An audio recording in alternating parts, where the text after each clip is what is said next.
The topics and opinions expressed in the following show are solely those of the hosts and their guests and not those of W4CY Radio, its employees, or affiliates.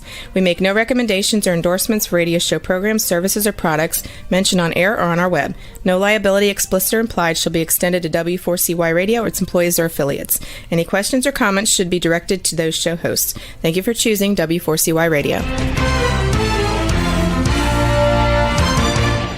Welcome to the Ask the Expert show on W4CY Radio and Talk4 TV, where we bring you educational information from top local experts in the fields of legal, health, financial, and home improvement. Now sit back and listen to experts in family law, association law, hearing loss, business brokers, home care, along with many other topics. Now here are your hosts, Steve-O and Sophia. Hey, good morning, Florida. Welcome to another Ask the Expert show where we bring you the top experts in the field of legal, health, financial, and home improvement. So we do about 50 shows a week. Believe it or not, we do a lot of shows. And there's some shows that are like, I would say, more my favorites. Our expert, who's with us twice a month, has become so important to this show because he gives such great advice that we have opened this show up for all of Florida. And we hope that you will appreciate the show as well as the information. Our expert from Provise Management Group, Ray Ferrara. Good morning, Ray. Good morning, Steve, and happy first of the last half of the year. This year is going by so fast, Ray. Well, Steve, as you and I can attest, somehow it seems to go faster the older we get. It does, doesn't it? I don't know where the last 6 months went, but it disappeared quickly. Well, Ray, I got to tell you, you've really become our guru. The next morning, I haven't even told you this yet. The next morning after the debate, I got so many emails wanting to know what's going to happen now after that debate to the economy. So you're like E.F. Hutton. You're like E.F. Hutton, right? I'm glad you just showed our age. People don't know who E.F. Hutton was. Yeah, I know. But they had a great commercial, though. You know, they did. The tagline, Hutton, and everybody turned around. Yeah, absolutely. It was great. I'm glad you asked me about it relative to the economy, because I certainly don't want to talk about the politics of it in any depth. Although the two are inextricably tied together. First of all, regardless of what side that you're on, it was sad to see the president's performance that night. I agree. I totally agree. It was unfortunate. And of course, there's been a lot of talk since then, and especially over the weekend with the talk shows about, what's going to happen. You just simply don't want to see any person in that kind of a position. And then on the other side, although Trump did not stumble and fumble in the same way that the president did, he could have really put a nail in the coffin if he had just stuck to the facts without embellishing important points. But as it relates to the economy, the biggest piece that they talked about the other night, other than trading barbs, really has to do with tax policy. And as a result of the fact that President Trump's tax act from December of 2017 will sunset in 18 months. There's a lot of wondering exactly what will happen. And these elections are definitely going to make a difference, not only for the president of the United States, but for all of those that in both the Senate and the House that will be running for election or re-election, as the case may be. It is safe to say that should the Democrats sweep the White House and Congress, that taxes will be going up, especially for those that make over $400,000 in a variety of different ways. Conversely, if former President Trump was elected to the White House and then he had a Republican Congress, we would continue to see the tax cuts, some would call them a reform, extended in many ways. And a little bit later, we'll talk in more depth about spending and tax revenue, et cetera.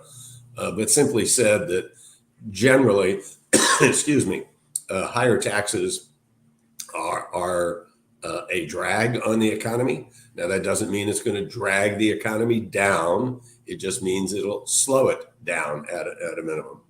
And lower taxes generally increase economic activity. Why? Because people have more money to spend. But it's not necessarily dramatic on either side of the equation. But clearly, I think we have seen over the past 6 years, people have had more money to spend, not only because of all of the pandemic-related money, but because their taxes have generally been lower. So that's, I think, the big economic takeaway from the debate. Sure, there's the arguments about oil. The president clearly would prefer to have alternative sources of energy. Former President Trump would be much more excited about expanding the oil industry, and so that would make a big difference to the economy, particularly as we go through this transition from an oil-based economy to one that might be on an alternative basis and renewable and sustainable. But that's years and years away. So those are my two big economic takeaways from the debate. Ray, there's 5 months left to the elections. Can you tell by the market who the market thinks is going to be the next president? Steve, there's actually ways that in the market that you can make an investment in the returns. I don't want to call it betting, although it probably is, but there are odds that are out there. Again, coming off of the debate, there are 75% of the population that think both gentlemen are too old. But yes. Particularly that's true. But particularly that's true of President Biden. There is still, even after the performance, there are 35% of the Democratic base that will vote for Biden no matter what. Just as there's about 35% that are going to vote for Trump no matter what. And it's that 30% in between that is going to make the difference. Those are the independents that are out there. Those are the Hispanic votes that are out there. The people of color votes that are out there. All of them that are basically undecided. And so right now, if the election were held today, and particularly coming off of the debate, I think the odds are that former President Trump would win the election. But as you said, there's 5 months to go. A lot could happen. Yes. This morning on CNBC, there was even comments made that maybe President Biden can't even finish out his term. I think that's a bit extreme. That would be very unfortunate for the country and not good for us economically to have the president resigning at this point. I do think there's at least a 60-40, let me say it the other way, a 40% chance that the president will withdraw before the Democratic convention. He's trying to hold his own. But if the votes, if it was voting today coming off of that debate, there's little question in my mind that former President Trump would win the election. But one thing I have learned watching lots of elections over my 77 years is funny things happen during elections. And until they actually go to the polls and vote, you just don't know what's going to happen. We'll be a lot of October surprises, aren't there? There's a lot of October surprises.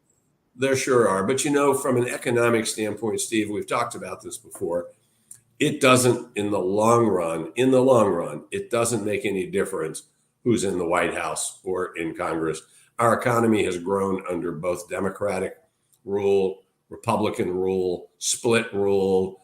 Our economy is bigger than all of the politicians combined. And while presidents get beaten up for a bad economy and don't receive an equal amount of credit for a good economy, the fact is the economy is big enough that it's able to overcome bad policy and it's able to thrive in good policy. And I'm not saying what's bad or good. I'm just saying it's been able to survive through both. Wow. Well, today, Ray, a lot of things are supposed to be decided upon by the Supreme Court. I'm sure there's going to be a lot of things that are going to come out today. What are your thoughts regarding the Chevron rule and the potential for a wealth tax? So, Steve, before I answer that part, obviously the biggest thing that we'll be looking for, and it should be out very shortly, is a decision by the Supreme Court about whether a sitting president can be held exempt from certain rules. And this is going to be a very interesting dynamic. There's no way in my mind that there'll be a unanimous decision on that. It's going to be split, and that will just make things even worse. But let me talk about the Chevron case and one other case that has a lot to do with the economy.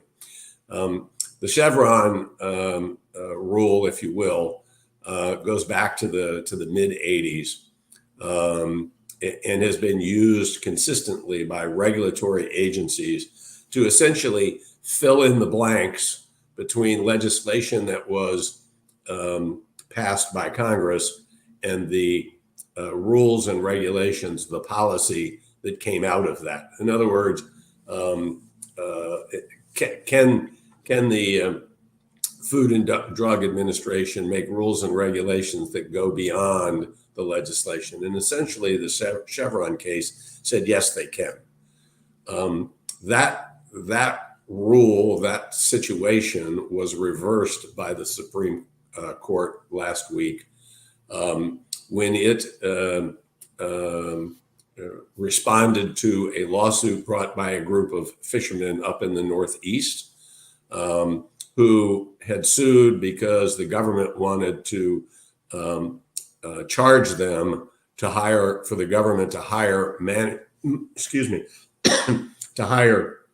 monitors to make sure that they were following proper procedure.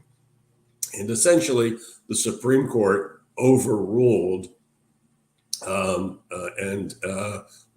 Chevron rule from back in the mid 80s that was done by the Supreme Court, which means that it's going to limit agencies' abilities to formulate and then promulgate regulatory rules that are not specifically authorized by legislation.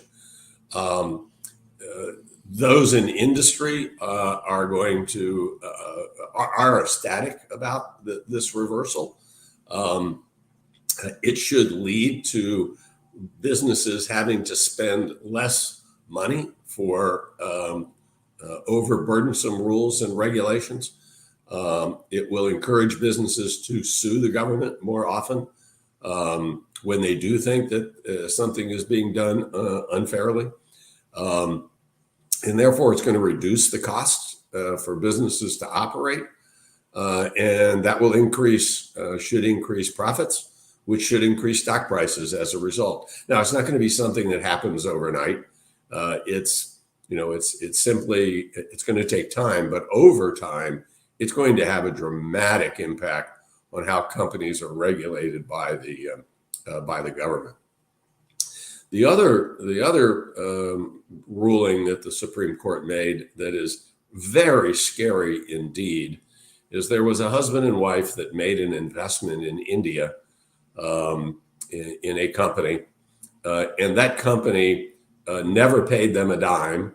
They never charged anything to the company. They never had any income in any shape or form. And yet the IRS in 2016 decided that income that was made by the company would be imputed on the tax return of this couple. And they fought that because income can be taxed, but they had never received any money from it. And in a very surprise ruling, the government agreed, the Supreme Court agreed with the IRS and with the government that this money could be and should be taxed. And the reason that's scary, Steve, is simply that sort of opens the door to the wealth tax that President Biden has talked about, where we're going to have an income tax, but where there would be a wealth tax. And that is that you would have to pay money based on the wealth that you have, not just on the income that you receive. And candidly, I hope it would never pass Congress to create a wealth tax. But I fear that if there is a fully Democratic House, Senate, and White House, there is a real opportunity for that to happen. Even then, it's not guaranteed, but the odds of it certainly increase. And that to me is fundamentally wrong. I don't understand how you tax wealth in that way on an annual basis. A very cumbersome approach in my mind, a very expensive approach, and one that will lead to lots of arguments because like with the ownership in my company, Provise Management Group, who determines what it's really worth? Right. And how do you haggle over it? And while we mention the company, Steve, let me just take this opportunity to remind our listeners that they are always encouraged to give us a call at 727-441-9022. That's 727-441-9022. We offer a 1-hour free consultation in our Clearwater or Tampa offices, or by Zoom or Teams. And we hope that people will take advantage of it.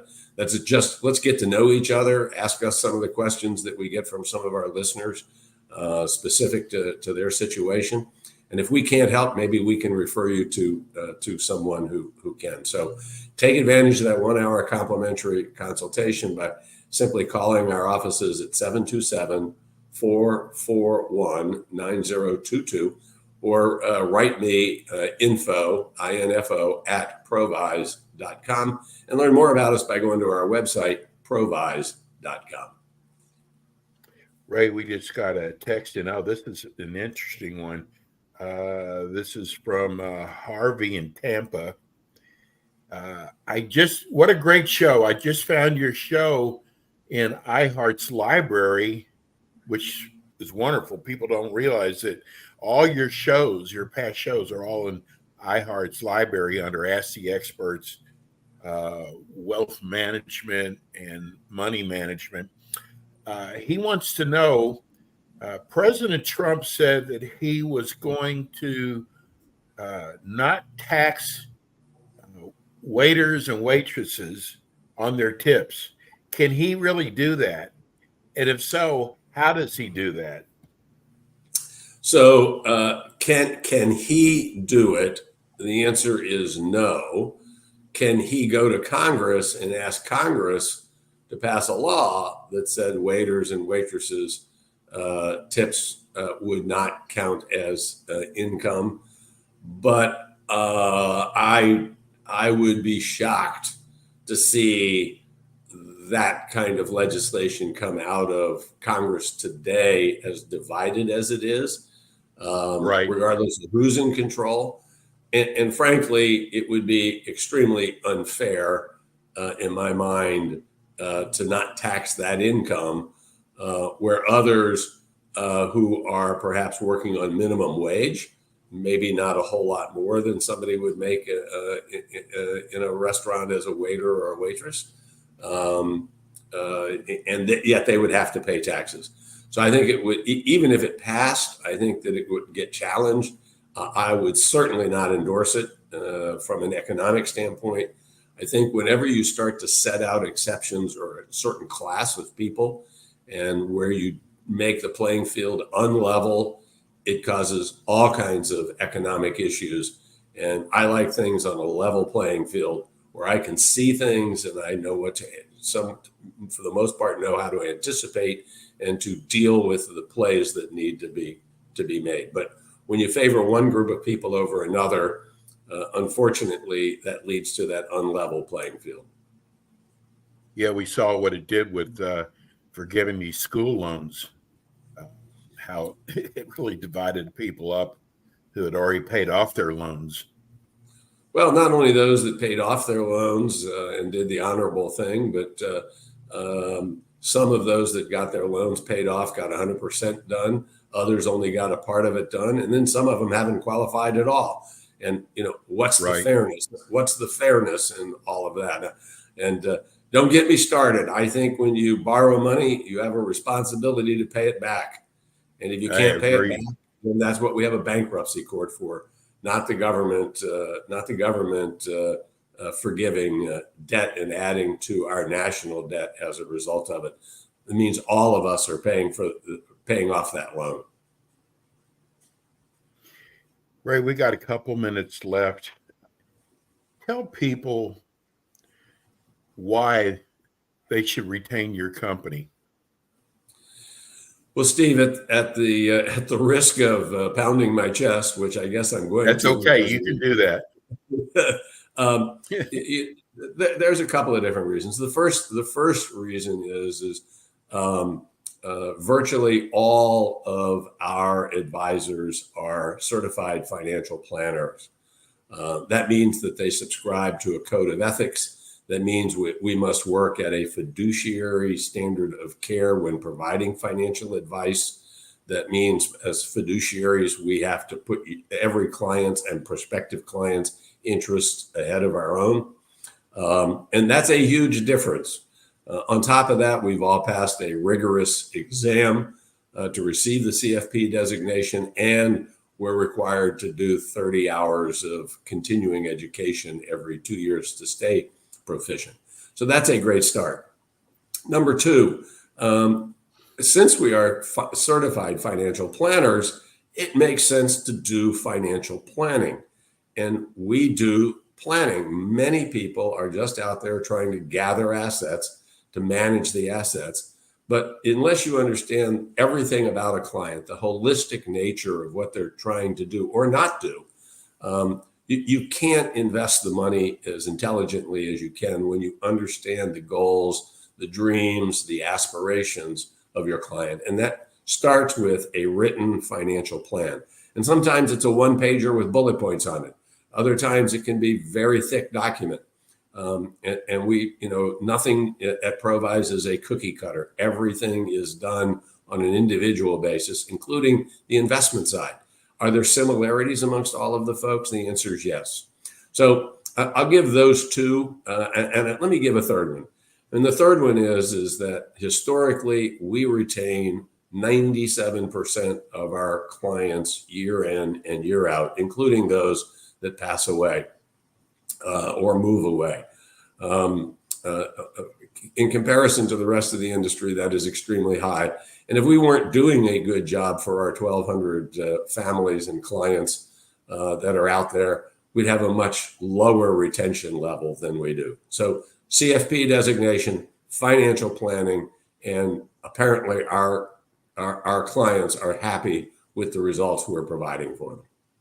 Absolutely. Greg, give everybody your phone number and your website. Again, the phone number is 727-441-9022. That's 727-441-9022. And the website is provise.com, PROVISE.com.